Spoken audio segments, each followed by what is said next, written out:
ಸೂರ್ಯಗ್ರಹಣದ ಸಮಯದಲ್ಲಿ ಈ ತಪ್ಪುಗಳನ್ನು ಮಾಡಲೇಬೇಡಿ. ಕೆಲವೊಂದು ತಪ್ಪುಗಳನ್ನು ಮಾಡುವುದರಿಂದ ಅದು ನಮ್ಮ ಜೀವನದ ಮೇಲೆ ನಕಾರಾತ್ಮಕ ಪರಿಣಾಮವನ್ನುಂಟು ಮಾಡುತ್ತದೆ. ಈ ವರ್ಷ ಎರಡನೇ ಸೂರ್ಯಗ್ರಹಣವು ಅಕ್ಟೋಬರ್ 2ರಂದು ಬುಧವಾರ ಸಂಭವಿಸುವುದು.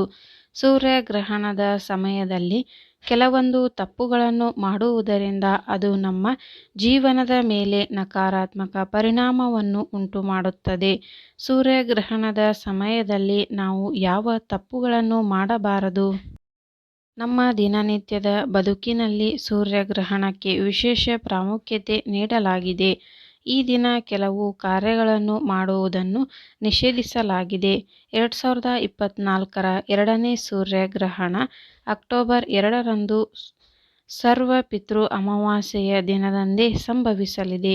ಸೂರ್ಯಗ್ರಹಣದ ದಿನದಂದು ಶ್ರೀಕೃಷ್ಣನನ್ನು ಪೂಜಿಸುವುದು ವಿಶೇಷವಾಗಿ ಫಲಪ್ರದ ಮತ್ತು ಮಂಗಳಕರವೆಂದು ಪರಿಗಣಿಸಲಾಗುತ್ತದೆ. ಶ್ರೀಕೃಷ್ಣನ ಆರಾಧನೆಯಿಂದ ಗ್ರಹಣವು ವ್ಯಕ್ತಿಯ ಜೀವನದ ಮೇಲೆ ಅಶುಭ ಮತ್ತು ಋಣಾತ್ಮಕ ಪರಿಣಾಮವನ್ನು ಬೀರುವುದಿಲ್ಲ. ಸೂರ್ಯಗ್ರಹಣಕ್ಕೆ ಸಂಬಂಧಿಸಿದಂತೆ ಕೆಲವು ವಿಶೇಷ ನಿಯಮಗಳನ್ನು ಗ್ರಂಥಗಳಲ್ಲಿ ಉಲ್ಲೇಖಿಸಲಾಗಿದೆ.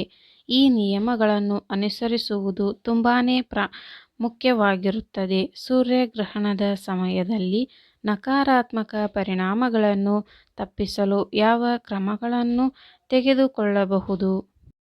ಸೂರ್ಯಗ್ರಹಣದ ಸಮಯದಲ್ಲಿ ಈ ಕೆಲಸಗಳನ್ನು ಮಾಡಬೇಡಿ. ಸೂರ್ಯಗ್ರಹಣದ ಸಮಯದಲ್ಲಿ ನಾವು ಮಲಗಬಾರದು, ಏಕೆಂದರೆ ಇದು ನಮ್ಮ ಆರೋಗ್ಯದ ಮೇಲೆ ನಕಾರಾತ್ಮಕ ಪರಿಣಾಮವನ್ನುಂಟು ಮಾಡುತ್ತದೆ. ಸೂರ್ಯಗ್ರಹಣದ ಸಮಯದಲ್ಲಿ ಅಡುಗೆ ಮಾಡುವುದನ್ನು ಅಥವಾ ತಿನ್ನುವುದನ್ನು ಮಾಡಬಾರದು. ಇದು ನಮ್ಮ ಆರೋಗ್ಯಕ್ಕೆ ಹಾನಿಕರವೆಂದು ಹೇಳಲಾಗುತ್ತದೆ. ಇದರೊಂದಿಗೆ ಸೂರ್ಯಗ್ರಹಣದ ಸಮಯದಲ್ಲಿ ದೇವರು ಮತ್ತು ದೇವತೆಗಳನ್ನು ಮುಟ್ಟುವುದು ಅಥವಾ ಪೂಜಿಸುವುದು ಸಹ ನಿಷೇಧಿಸಲಾಗಿದೆ. ಗರ್ಭಿಣಿಯರು ಸೂರ್ಯಗ್ರಹಣದ ಸಮಯದಲ್ಲಿ ಹೊರಗೆ ಹೋಗುವುದನ್ನು ಅಥವಾ ಸೂರ್ಯನ ನೆರಳು ಸಂಪರ್ಕಕ್ಕೆ ಬರುವುದನ್ನು ತಪ್ಪಿಸಬೇಕು. ಸೂರ್ಯಗ್ರಹಣದ ನಂತರ ಜನರು ತಮ್ಮ ಮನೆಯನ್ನು, ಅದರಲ್ಲೂ ದೇವರ ಕೋಣೆಯನ್ನು ಕಡ್ಡಾಯವಾಗಿ ಸ್ವಚ್ಛಗೊಳಿಸಬೇಕೆಂದು ಶಾಸ್ತ್ರಗಳಲ್ಲಿ ಹೇಳಲಾಗಿದೆ. ಗ್ರಹಣದ ಸಮಯದಲ್ಲಿ ಚೂಪಾದ ವಸ್ತುಗಳನ್ನು ಬಳಸಬಾರದು ಎನ್ನುವ ನಂಬಿಕೆ ಇದೆ. ಅದರಲ್ಲೂ ಗರ್ಭಿಣಿಯರು ಇದರ ಬಗ್ಗೆ ವಿಶೇಷ ಕಾಳಜಿ ವಹಿಸಬೇಕು.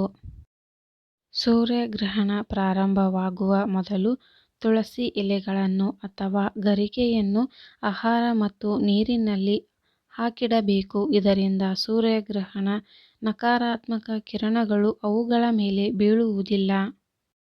ಶಾಸ್ತ್ರ ಪ್ರಕಾರ ಗ್ರಹಣದ ನಂತರ ಸಂಪೂರ್ಣ ಮನೆಯ ಮೂಲೆ ಮೂಲೆಯಲ್ಲೂ ಗಂಗಾಜಲವನ್ನು ಸಿಂಪಡಿಸಬೇಕು.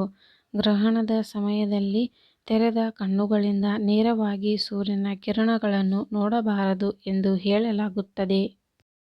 ಸೂರ್ಯಗ್ರಹಣದ ಅವಧಿಯಲ್ಲಿ ಯಾವುದೇ ರೀತಿಯ ಆಹಾರವನ್ನು ಬೇಯಿಸುವುದು ಮತ್ತು ತಿನ್ನುವುದನ್ನು ತಪ್ಪಿಸಬೇಕು. ಯಾರಾದರೂ ಇದನ್ನು ಮಾಡಿದರೆ ಅವರು ತಮ್ಮ ಜೀವನದಲ್ಲಿ ಅಶುಭ ಪರಿಣಾಮಗಳನ್ನು ಎದುರಿಸಬೇಕಾಗುತ್ತದೆ. ಸೂರ್ಯಗ್ರಹಣದ ಸಮಯದಲ್ಲಿ ನಕಾರಾತ್ಮಕ ಶಕ್ತಿಗಳ ಪ್ರಭಾವ ಹೆಚ್ಚಾಗಿರುತ್ತದೆ.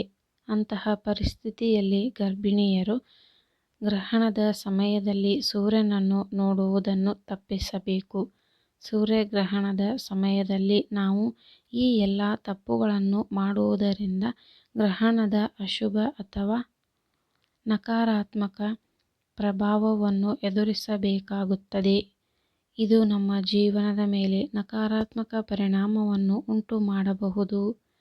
ಈ ಮಾಹಿತಿ ನಿಮಗೆ ಇಷ್ಟವಾದಲ್ಲಿ ಒಂದು ಲೈಕ್ ಮಾಡಿ ಹಾಗೂ ಸಬ್ಸ್ಕ್ರೈಬ್ ಮಾಡಿಕೊಳ್ಳಿ. ಇಂತಹ ಯೂಸ್ಫುಲ್ ವಿಡಿಯೋದೊಂದಿಗೆ ಮತ್ತೆ ಸಿಗೋಣ. ಈ ವಿಡಿಯೋ ಕೊನೆ ತನಕ ನೋಡಿದ್ದಕ್ಕೆ ನಿಮಗೆಲ್ಲರಿಗೂ ಧನ್ಯವಾದಗಳು.